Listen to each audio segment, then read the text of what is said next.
Corpo de Bombeiros mantém as buscas por pelo menos uma pessoa que continua desaparecida depois do temporal que devastou o litoral norte de São Paulo. Os trabalhos se concentram agora no bairro Baleia Verde, na Praia da Baleia, em São Sebastião. Ontem, mais de uma semana depois da tragédia, as buscas foram encerradas na Vila Saí, que é aquela área mais atingida, né, pela chuva. 65 pessoas morreram.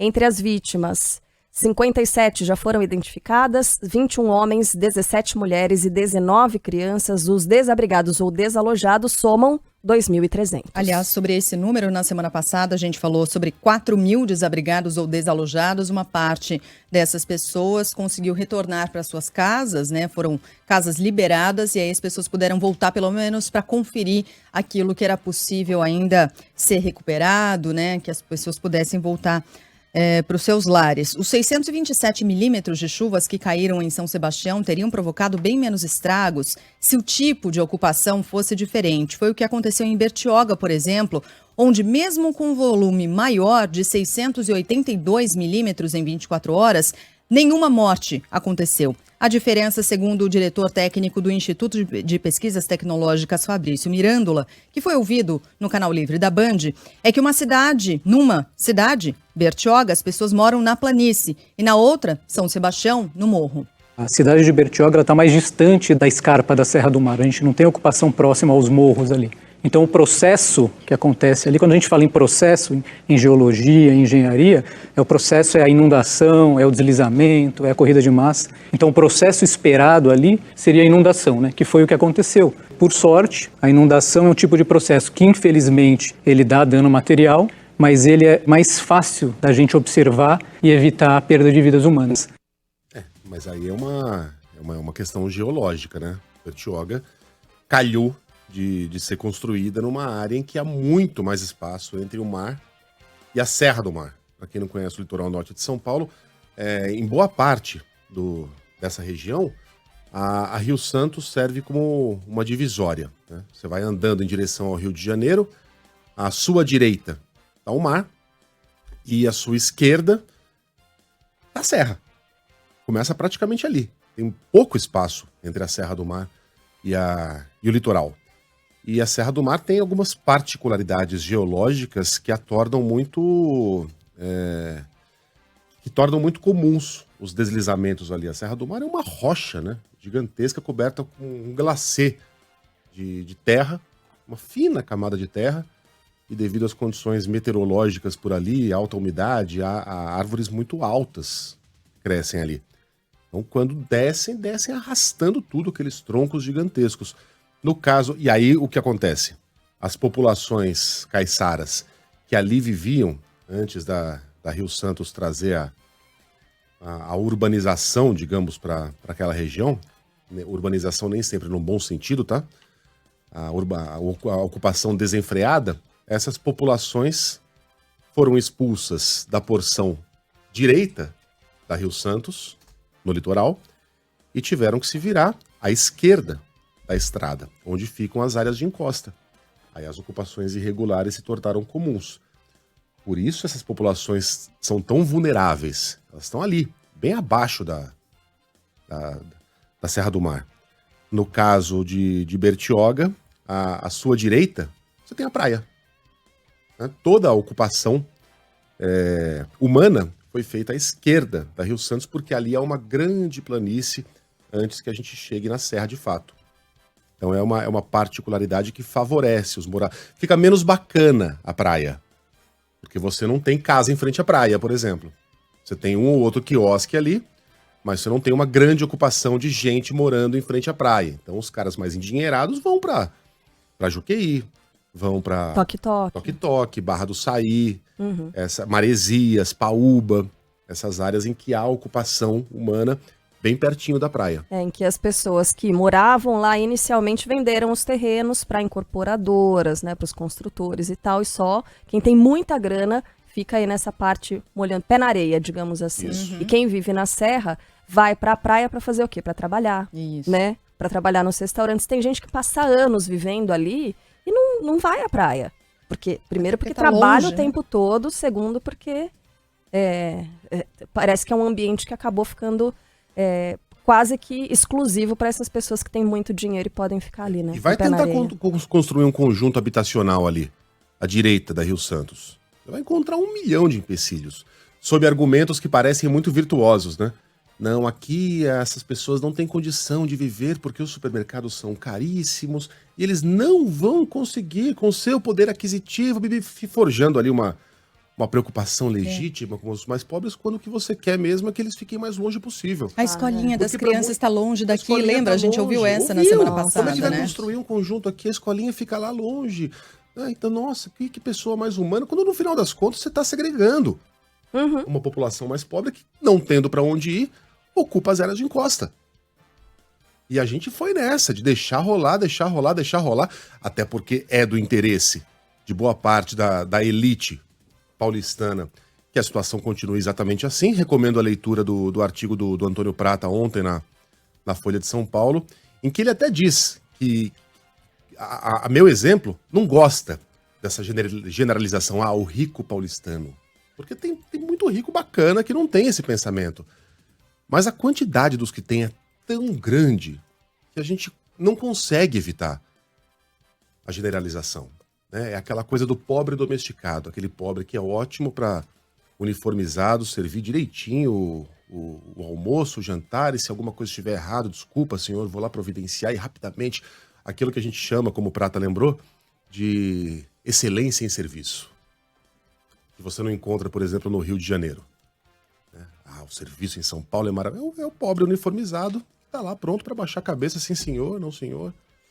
Né? E foi essa cultura que nos levou a esse apartheid urbano que termina com essa tragédia que acabou afetando até os ricos. Veja só, essa tragédia tão brasileira. Diz o Prata, conclui, o texto é ótimo, tá? Tá na Folha de São Paulo de ontem. Se alguém precisar de senha, me avisa aqui que eu passo. Que as instituições não falharam. As instituições brasileiras não falharam na tragédia do Litoral Norte. Pelo contrário, elas foram muito eficientes, funcionando como sempre funcionaram, protegendo uma parte da população para prejuízo da parte maior da população, que são aqueles que ocupavam aquelas áreas, os caiçaras, que foram expulsos da praia. E quando você fala de uma tragédia bem brasileira, né? Porque a gente está aqui falando de São Sebastião, mas você aí no seu estado, aí perto da sua cidade, tem uma história muito parecida, certamente, né? De crescimento desordenado, de ocupações irregulares, de gente que mora em área de risco e não gosta de morar numa área de risco, não escolheu, foi empurrada para essa área de risco, né? Empurrada socialmente para essas áreas de risco e acabam sendo vítimas de tragédias exatamente como essa. Então, tem em toda parte do Brasil. Tem em toda parte do Brasil no crescimento desordenado e o pobre sendo afastado dos centros, mas ocupando irregularmente muitas vezes porque trabalha naquelas casas. Aliás, ajudou a construir, a levantar uma parte dessas casas, né? Agora, foi interessante na semana passada, a gente ouviu o secretário estadual de Habitação na programação para São Paulo, o novo secretário estadual da Habitação. E chamou muita atenção porque o Megali falou assim, olha, o senhor pretende fazer construção popular nessa área, moradia popular nessa área, o senhor sabe que vai receber muita pressão. E aí? E foi interessante ouvir, porque o secretário nos pareceu, e a gente vai conferir, né, nos próximos 4 anos, se de fato ele vai cumprir, porque ele falou de um plano piloto em São Sebastião, que deve servir de exemplo para o restante do estado, mas ele falou, vão espernear, vão gritar, vão pressionar, e eu sinto muito, lamento, essas pessoas vão sentir a mão do Estado na construção de moradias populares. Né, uma visão técnica humanizada, inclusive me surpreendeu, mas a gente torce para que isso de fato aconteça, sabe? Para que de fato a realidade comece a mudar. Ele é muito bem intencionado, né? Já conversou com a gente em outra oportunidade, logo no começo, que a gente fez uma série de entrevistas com os secretários, o Marcelo Branco, né? Isso, muito exato. bem intencionado, mas aí eu me lembro que a gente questionou o seguinte, ele trabalhou na CDHU por muito tempo, né? Então, assim, e isso também... Que é uma moradia popular do estado de São Paulo, pois né? Pois é, então ele tem know-how para fazer isso, ele sabe como trabalhar, mas ao mesmo tempo a gente não viu grandes avanços, assim, muito pelo contrário, né? A gente acabou percebendo que as pessoas seguem segregadas nessas áreas. E aí algo me chamou a atenção também, vocês participaram dessa cobertura aqui o tempo todo, uma cobertura muito intensa, mas o vice-presidente Geraldo Alckmin, que foi governador do estado de São Paulo por quantos anos, que representou o partido que comandou o estado de São Paulo por quantos anos, ele só apareceu no fim de semana agora, né? Nessa área. Geraldo Alckmin visitou a região de São Sebastião, afirmou que os desabrigados podem ser transferidos para imóveis vagos em Bertioga. Segundo ele, há 1.500 residências na cidade vizinha que seriam usadas de forma provisória para abrigar as famílias que perderam tudo. Esses 1.500 apartamentos é Minha Casa Minha Vida, com Casa Paulista, e é um programa chamado Entidades, designado para famílias de Bertioga. Mas talvez nós vamos verificar com a Caixa Econômica Federal e com a Prefeitura, uma parte pequena, claro, mas uma parte possa ser liberada. Pois é, agora fica aquele questionamento, né? Foram tantos anos de governo PSDB no estado de São Paulo, que tinha Geraldo Alckmin, teve Geraldo Alckmin como governador. Acho que podia haver e faltou essa explicação do porquê é que isso chegou na situação em que chegou, né? O vice-presidente da República conhece muito do estado, conhece muito dessa região, acho que poderia ter ido lá logo no primeiro dia, no começo, porque ele entende da coisa, né? Bem, no sábado o governo publicou no Diário Oficial a desapropriação de um terreno de mais de 10.000 quilômetros quadrados. Espera que eu fechei a minha pasta, agora sim. A área, aliás, quadrados na Vila Saí, a área seria destinada para a construção das moradias permanentes para os atingidos pela chuva. De acordo com Geraldo Alckmin, a obra deve receber recursos do Ministério das Cidades. Uma das dificuldades no litoral é terreno. Então, conseguir terreno seguro, né, e juridicamente possível é super importante. Se você pegar o orçamento desse ano, o item que teve maior acréscimo no chamado extrateto foi exatamente para moradia. São 10,5 bilhões de reais. Para quem não sabe, a Carla citou aqui, o PSDB governou São Paulo desde 1994, tá? Com a eleição do Covas. Aí foram 2 Covas, um Alckmin, Covas felizmente faleceu, Alckmin, que era seu vice, assumiu, aí veio Serra, Alckmin novamente, por 2 vezes, e por fim João Dória. Se você contar o PMDB, porque o PSDB é uma dissidência do PMDB, o partido governa São Paulo governava, né? Desde, se não me engano, 1982, com o Montoro. Aí, depois teve a eleição do Quércia, depois a do Fleury, Luiz Antônio Fleury Filho, recentemente falecido. É muito tempo. É muito tempo. E foi exatamente nessa área, nesse período de tempo, nesse ínterim, em que aconteceu o crescimento desordenado, né, urbanístico daquela região no litoral norte. Então, o partido tem sim muita explicação a dar. Até existe em Cubatão, né, na época em que o José Serra era governador, foi feito um grande projeto deu briga, obviamente, a retirada das pessoas, era bastante gente, mas é um projeto que aí o Serra e o governo na época, né, o partido pegou a coisa de fato, encarou de frente o problema e conseguiu retirar de áreas de risco um grande número ali de famílias, mas o que não foi feito na região da Vila Saí. E aí a pergunta, né? Qual é o terreno que vale mais? Metro quadrado de onde vale mais? É interesse de quem, né, mexer nessas áreas? Eu acho que faltou explicação aí, falta sim explicação de quem, né, teve bastante tempo para trabalhar ali e não trabalhou. Exatamente. Deixa eu só falar uma última coisinha, Pablo. Me alertaram que eu não posso dar minha senha, porque se mais de 5 computadores usarem, eu perco minha assinatura, pessoal. Então, sinto muito, não vai rolar. Seleciona, faz promoção, os 4 primeiros. 4 primeiros. Fica pra próxima, gente. Minha nossa. Vamos ouvir aqui, a gente separou um trechinho, né? Pra quem não ouviu na semana passada, na sexta-feira, foi na programação para São Paulo, o secretário estadual da Habitação, novo secretário estadual da Habitação, Marcelo Branco, que conversou conosco falando exatamente sobre como deve reagir em relação às pressões que vêm contra a construção de moradias populares. Não tem cabimento a pessoa ter uma casa de luxo na beira do mar, precisa dos seus funcionários e aceitar que essas pessoas vivam numa condição subhumana do outro lado da pista. Eu sinto muito, mas aqueles que não concordem com que a gente faça conjuntos habitacionais no litoral norte vão gritar, vão espernear, mas o Estado vai ter a mão forte e nós vamos fazer o que tiver que ser feito para tirar essas pessoas dessa situação subhumana. A ver.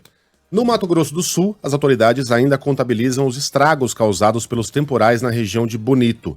No fim de semana, pelo menos 50 pessoas e 8 animais precisaram ser resgatados depois de ficarem ilhados. Não há registro de mortos ou feridos.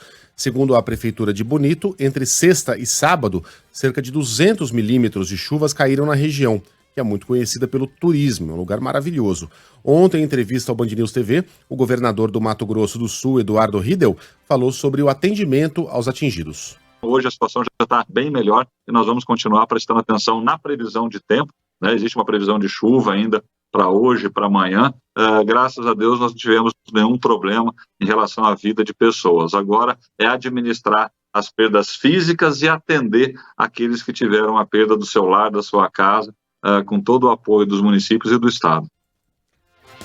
Para corrigir aqui, eu falei 10 mil quilômetros quadrados, não, são metros quadrados. Foi bem no momento que fechou aqui o meu texto, peço desculpas, tá, pela falha. No Pará, um deslizamento de terra atingiu várias casas na cidade de Abaetuba. Abaetuba. Obrigada, gente. Ninguém se feriu e a Cindy Lopes tem mais informações. Pelo menos 100 famílias ficam desabrigadas após um deslizamento de terra no município de Abaetetuba, no Nordeste paraense, nesse domingo. Casas foram destruídas e, por causa da erosão, uma torre de energia elétrica inclinou, deixando parte da região às escuras. Ninguém ficou ferido, mas, por precaução, os moradores foram retirados do local afetado. Em nota, a Prefeitura de Abaetetuba informou que já está tomando todas as medidas necessárias. O governo do Pará também disse que vai enviar forças de segurança para a cidade. No Rio Grande do Sul, são mais de 300 municípios em situação de emergência por causa da estiagem. Fala aí, Jean Costa. O Rio Grande do Sul tem 340 municípios com decreto de situação de emergência. A seca que castiga o estado pelo terceiro ano consecutivo já soma 13 bilhões de reais em prejuízos, conforme a estimativa do governo gaúcho. Na última semana, ministros do governo Lula e o governador Eduardo Leite se encontraram para definir a liberação de 430 milhões de reais para ações emergenciais de defesa civil e também de apoio aos agricultores, além da antecipação de parcelas do Bolsa Família a agricultores beneficiários do programa. Lula se reúne hoje com Fernando Haddad e o presidente da Petrobras para decidir se retoma ou não a cobrança de impostos federais sobre os combustíveis. A MP, que zerou os tributos, vence amanhã. Sem a isenção, a gasolina pode ficar até 70 centavos mais cara. Passaria em média de R$ 5,05 para coisa de R$ 5,75. E o etanol, 24 centavos mais caro. Karine Nogueira. O presidente Luiz Inácio Lula da Silva fará uma reunião para discutir a desoneração dos combustíveis nesta segunda-feira. Foram convocados os ministros da Fazenda, Fernando Haddad, e da Casa Civil, Rui Costa, além do presidente da Petrobras, Jean Paul Prates. A medida que trata a desoneração dos tributos federais sobre a gasolina e o etanol tem validade até o dia 28 de fevereiro. Já os demais combustíveis, como o diesel, biodiesel e gás de cozinha, tiveram benefício prolongado até 31 de dezembro. De acordo com a Receita Federal, a reoneração está prevista para o início de março, como indica a medida provisória editada no início do ano. Caso a medida não seja novamente prorrogada, o setor calcula que a volta dos impostos pode impactar em cerca de 69 centavos o litro do preço da gasolina. No caso do etanol hidratado, o aumento ficará em torno de 24 centavos por litro. Mais parte do aumento pode ser compensado em caso de redução do preço dos combustíveis nas refinarias por parte da Petrobras. No início do ano, o presidente Lula prorrogou a manutenção, que enfrentou resistências por parte do Ministério da Fazenda. A ideia era recuperar uma parcela maior da arrecadação. O governo vive um dilema. Se prorrogar a medida, terá uma perda de arrecadação de cerca de 3 bilhões de reais por mês. Se voltar a cobrar os impostos, a elevação dos preços nas bombas pode causar um efeito dominó e impactar a inflação. Na opinião do professor de Direito Tributário da FGV, Gabriel Quintanilha, uma retomada gradual da tributação pode ser uma saída para não penalizar tanto os consumidores. Sem sombra de dúvidas, o escalonamento seria uma boa medida e não a retomada integral nesse momento. Bom, temos até o dia 28 para que o governo federal busque um meio termo, ou usando a Petrobras de forma indevida para poder formar o preço do combustível, como já fez antes e não deu certo, ou escalonando essa retomada das contribuições. Ou, quem sabe, prorrogar também até dezembro essa retomada com relação à gasolina e álcool. Enquanto a ala política do governo quer manter a desoneração por mais tempo, a equipe econômica estuda um meio termo. Para o ex-diretor da Petrobras e ex-presidente do Instituto Brasileiro de Petróleo e Gás, Eberaldo Almeida, a volta do PIS e da COFINS pode ser compensada de outras formas. Quando o governo passa uma imagem de que estou abrindo mão de receita, não estou dando muita bola por equilíbrio fiscal, a moeda desvaloriza. A questão do câmbio ela é central em preço de commodities. Essa decisão do governo, ela tem um simbolismo muito maior do que esses 60 centavos, que isso aí sai na urina daqui a pouco. Se o governo mostra um trilho certo, o câmbio aprecia, isso aí a gasolina cai de preço em reais, né? Mesmo com esse imposto entrando. Ato contínuo, o mercado começa a ganhar credibilidade, e aí você cria condições para baixar a taxa de juros. Agora, tem que segurar, tem que ter resiliência. A campanha nacional de vacinação contra a Covid-19 entra hoje em uma nova fase. A meta é imunizar 90% do público-alvo com a vacina bivalente. Rafael Procópio conta os detalhes. A vacina bivalente da Pfizer contra a Covid-19 começa a ser aplicada nesta segunda-feira. O lançamento da campanha será feito à tarde, em Brasília, pelo presidente Luiz Inácio Lula da Silva e pela ministra da Saúde, Nízia Trindade. A intenção do Movimento Nacional pela Vacinação é reforçar a cobertura de todas as vacinas no país disponíveis no Sistema Único de Saúde. Nessa primeira etapa, a imunização contra a Covid-19 terá reforço para os grupos prioritários em todo o país, que são eles: pessoas com mais de 60 anos, moradores de instituições de longa permanência, pessoas com deficiência, pacientes com baixa imunidade, comunidades ribeirinhas, indígenas e quilombolas no geral, gestantes e puérperas e também profissionais de saúde. Ela será aplicada a partir de 4 meses da segunda dose ou da última dose de reforço. Quem não tiver recebido a primeira ou a segunda dose terá que iniciar o esquema vacinal com a monovalente.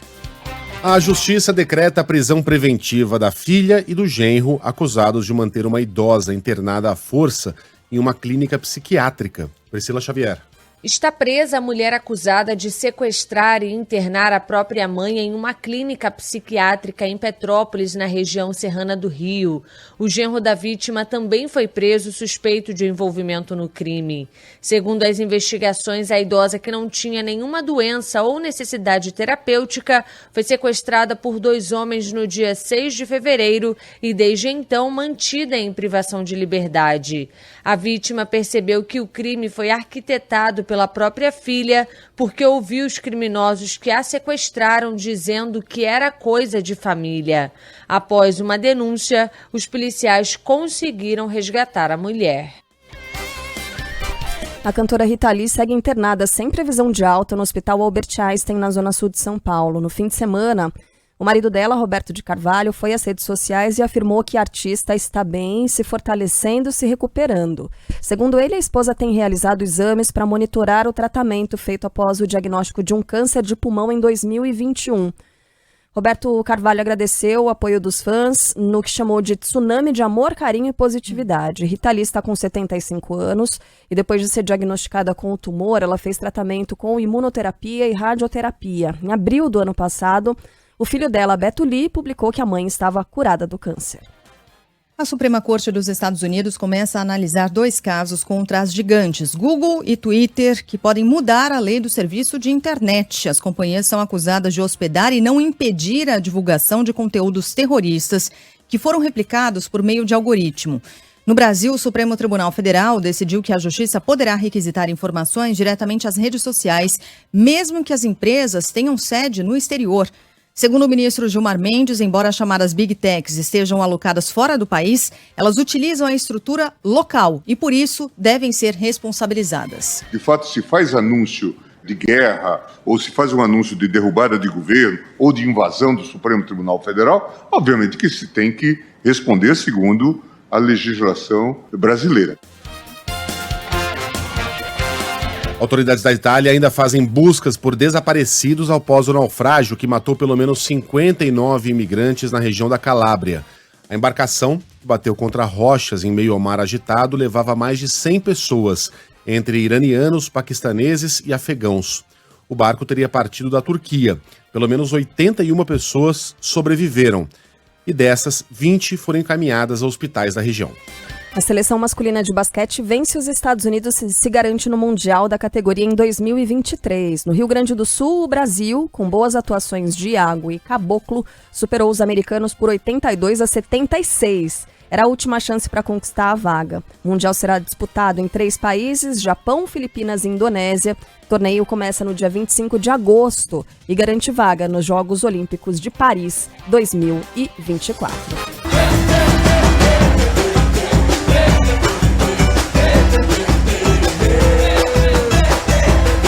Acabou, hein? É chavão, mas é verdade. Todo carnaval tem seu fim. Tem o seu objetivo. Foi isso que eu quis dizer. Blocos e megablocos levam milhões de pessoas às ruas no pós-carnaval pelo Brasil. Fim de semana foi de muita agitação. Salvador, Recife, Rio de Janeiro, São Paulo. Vamos saber do Rio de Janeiro com a Mariana Albuquerque. Cerca de 20 blocos desfilaram pelas ruas do Rio de Janeiro no último dia de carnaval oficial na cidade. Entre eles, o tradicional monobloco, que reuniu milhares de foliões na rua 1º de Março, esquina com Presidente Vargas, no centro do Rio, às 9 horas da manhã. Neste sábado, 18 blocos de rua desfilaram no Rio, com destaque para o bloco da Anitta, no centro. Além de atrair cerca de 1 milhão de pessoas, Anitta ainda levou Jason Derulo, cantor internacional, para cantar com ela no trio elétrico. Ai, gente, sério que vocês estão nessa ainda? Vocês? Por quê? Eu tô quietinho aqui. Não, fora do ar. Eu tô ouvindo aqui o pessoal falando... Quantas pessoas foram ao bloco da Daniela Mercury em São A Sheila Paulo tá somando ontem e bloco tal? por bloco pra ver se chega nos tais 15 milhões de pessoas. Era a previsão da prefeitura, a previsão inicial. Saberemos o balanço hoje ainda ao longo do dia, né? É porque o Maigali é um negacionista dos números, gente. Não, pelo contrário. Você é uma aceitacionista. Ele é um iluminista dos números. Ele é um iluminista 15 milhões era a previsão, eu não engulo né? esses 15 milhões aí, não. 100 mil Daniela Mercury, mais 100 mil ali, mais 100 mil ali, não chega em 15 milhões, não? Não chega. Não chega, tá bom. Bom, fala pra gente, Lucas Belotti. Daniela Mercury e Pedro Sampaio agitam o último dia de carnaval na cidade de São Paulo. Segundo a previsão da prefeitura, cerca de 15 milhões de foliões estiveram nas ruas da capital desde o início do mês. O bloco Pipoca da Rainha, comandado por Daniela Mercury, arrastou centenas de milhares de pessoas pela Rua Consolação, no centro da cidade. Outro mega bloco do domingo de pós-carnaval foi o do DJ carioca Pedro Sampaio. O desfile foi realizado na região do Parque do Ibirapuera, na zona sul da cidade de São Paulo.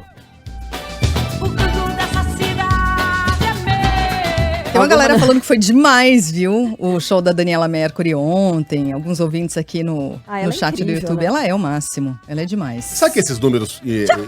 a gente fala disso no horário local. Isso. 7h34, ó quem tá chegando por aqui. Futebol, com Milton Neves. Oferecimento Casa do Construtor. Aluguel de equipamentos. Ligue 0800 200 0217. Sicredi. Conheça a primeira instituição financeira cooperativa do Brasil. Sicredi. Gente que coopera, cresce. E Hotel Terras Altas. Lazer, diversão e gastronomia. Pertinho de você.